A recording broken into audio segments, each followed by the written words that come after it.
त्रिपाठी जी।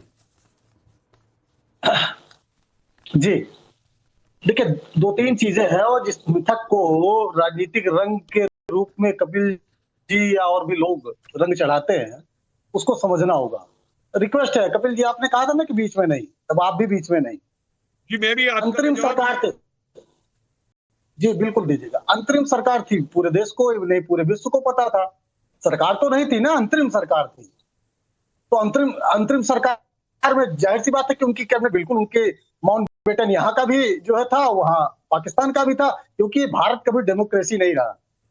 वो कैसे डेमोक्रेसी चलती है, चलानी है, इसके लिए रखा गया कि ये फिर से टूट न जाए ये देश, इसलिए उनकी मदद ली गई, पहली चीज। अब आते हैं और बहुत सारे अंग्रेजों ने बहुत अच्छा काम, यूनिवर्सिटी से लेके बहुत सारे अंग्रेजों ने भारत में सामाजिक आंदोलन चलाया, बहुत सारे सुधारों का काम किया, सती प्रथा से लेके बहुत सारी चीजों को किया। तो ये कह देना कि नहीं सारे ऐसे ही थे, तो ये भी गलत बात है। अब आते हैं दो चीज। पहली बात तो एसएन जी और अवधेश जी। एसएन जी ने कहा कि हम तो चाहते ही थे, एनसीईआरटी में मतलब कह रहे हैं कि जो लिखा गया है वो किसी इतिहासकार ने नहीं लिखा है। इंटायर पॉलिटिकल साइंस का डिग्री वाला डिग्री चोर जो डिग्री नहीं दिखाने की बात करता है, उसके सजेशन पर लिखा गया। और आपके जमाने में एक सेकंड संदीप त्रिपाठी जी बात करें यहाँ पे चोर शब्द का हमारे जमाने में दरअसल विद्यानाथ जी, जब जानकारी नहीं रहती है, जब 1905 की जानकारी नहीं रहती है कि बता पाए कि बंगाल का विभाजन कैसे हुआ, जब 1909 की जानकारी नहीं रहती है कि पृथक राज्यों में पृथक संप्रदाय के अनुसार वोट देने का अधिकार कैसे मिला, जब 1916 की जानकारी नहीं रहती है कि लखनऊ में समझौता किया जा रहा है कि मुस्लिम लीग को हम समर्थन करेंगे कांग्रेस के द्वारा, तो इसी तरह से मुझे लगता है कि कांग्रेस का प्रवक्ता बनके अनपढ़ की तरह बात करने लगते हैं। हम पूछ रहे हैं कि सारा श्रेय नेहरू को जाएगा कि इसका भी श्रेय जाएगा? इतना ही तो देश की जनता पूछ रही है। 25 लाख हिंदू मुसलमान जो मरे उसका, एक बार उनको बोलने नहीं दीजिए, फिर आप बोलिएगा। भाषा तो देखिए चोर मैं एक बात कह रहा हूँ, संदीप त्रिपाठी जी, जैसे आप मुद्दे से अलग हटकर चोर की, देखिए इतिहास आपका भविष्य कभी कभी खराब करता है, और अगर इतिहास गलत पढ़ाया गया है, गलत लिखाया गया है और गलत बताया गया है या फिर ढका गया है, छुपाया गया है, तो उसमें सारी चीजें खुलकर सामने आ रही हैं। संदीप जी, आज आपके बच्चे भी पढ़ेंगे, उनके बच्चे भी पढ़ेंगे, तो सबको सच पता रहना चाहिए ना। अब बोलिए आप। बिल्कुल, मेरी बात आने देंगे, जैसे आप सबको शांति से सुने, मेरी बात आने बोलिए दीजिए, बीच में वर्सेस वगैरह बाद में चला बोलिए कर लेंगे। वीर सावरकर जी का बयान 1937 में हिंदू महासभा के अधिवेशन में बोलते हुए उन्होंने क्या कहा, मेरे उसका जवाब दीजिए त्रिपाठी जी, हिम्मत है तो मेरे ऐतिहासिक तथ्यों का जवाब दीजिए। कर देता हूँ, हम सबका जवाब दे देंगे, जवाब दीजिए, हिम्मत है तो। रिक्वेस्ट है, आप देखिए कैसे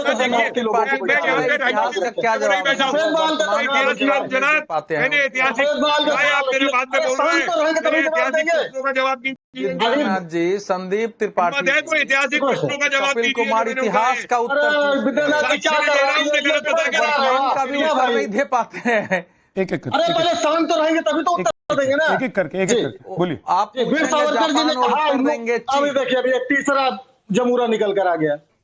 ये अपनी भाषा की मर्यादा का संदीप त्रिपाठी यही आप लोग रखेंगे नहीं विद्यानाथ जी। मैं छोटा सा पढ़ाएंगे इतिहास, आप लोग छोटा सा इतिहास पढ़ाएंगे, एक पत्रकार का सम्मान नहीं कर सकते, पैनलिस्ट का सम्मान नहीं कर सकते, इतिहासकार का क्या इतिहास बताएंगे? सबसे बड़ी बदतमीजी होती है। बदतमीजी मत कीजिए संदीप त्रिपाठी जी, बदतमीजी मत कीजिए, मुद्दे पर रहिए, जवाब दीजिए। इसी को बदतमीजी मत कीजिए। तो कोई ना जी। वीर सावरकर जी ने कहा कि भारत में दो प्रमुख राष्ट्र है, हिंदू और मुस्लिम दो तरह के राष्ट्र है। भारत में ये मिथक है कि भारत एक राष्ट्र है। ये कौन कह रहा है? वीर सावरकर जी, 1937 हिंदू महासभा और हैदराबाद में। अब आते हैं सर, अरे भाई कांग्रेस में इतिहासकारों को चैलेंज करता हूँ, कांग्रेस सहित नेहरू सहित किसी एक नेता का बयान बता दीजिए जिसने दो राष्ट्र की बात की हो या अलग राष्ट्र की बात की हो। अभी कहा हमारे भाजपा के साथी जिन्ना को, आपका समय है तो बता दीजिएगा, लिख के रख लीजिए।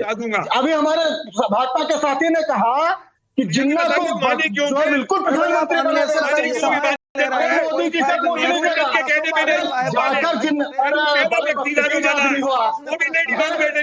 क्यों माना?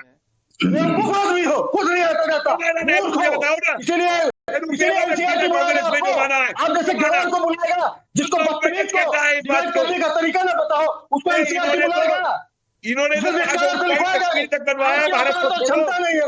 विद्यानाथ वो जी, संविधान मैं सभा सवाल संविधान सभा में पूछूंगा, क्यों संदीप जी मुस्लिम अगर लीग इसका के लोग जवाब रखे? दें। बताए मैं जरा ये। चुनौती क्या तरीका है? विद्यानाथ एजुकेट कर रहे हो? संदीप जी से एक सवाल और क्या पूछूंगा। एक सेकंड ये तू मैं वाली भाषा नहीं, तू मैं वाली भाषा नहीं, तू मैं वाली भाषा नहीं। एक सवाल पूछूंगा और संदीप जी इसका जवाब दे दें। मैं आपके एक जिम्मेदार सेकंड, चैनल पर तू मैं वाली भाषा नहीं, और मैं एक बार क्लियर कर देता हूँ, मैं बहुत क्लियर कर देता हूँ। सुनिए एक सेकंड संदीप त्रिपाठी जी, जवाब दे नहीं सकते। एक चीज मैं क्लियर कर देता हूँ, ये सड़क छाप वाली भाषा यहाँ कोई इस्तेमाल ना करे।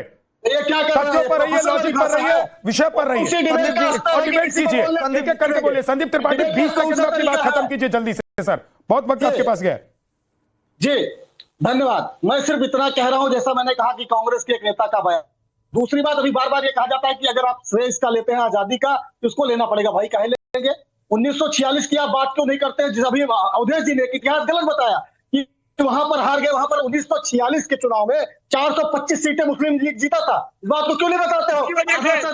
झूठ। 1935 का चुनाव बात करोगे, हमारे कांग्रेस की आज कॉन्टेक्ट प्रोग्राम तुमने बंद कर दिया था। यही है कि कांग्रेस को गाली दे लो, तुम कुछ नहीं आता है, गंवार आदमी हो, अनपढ़ हो। संदीप त्रिपाठी की आवाज डाउन कर दीजिए, संदीप त्रिपाठी का ऑडियो डाउन कर दीजिए। नहीं, इस तरह की बदतमीजी से डिबेट में आप बात करेंगे, बात नहीं सुनूंगा मैं, ये अलाउड नहीं करूंगा मैं।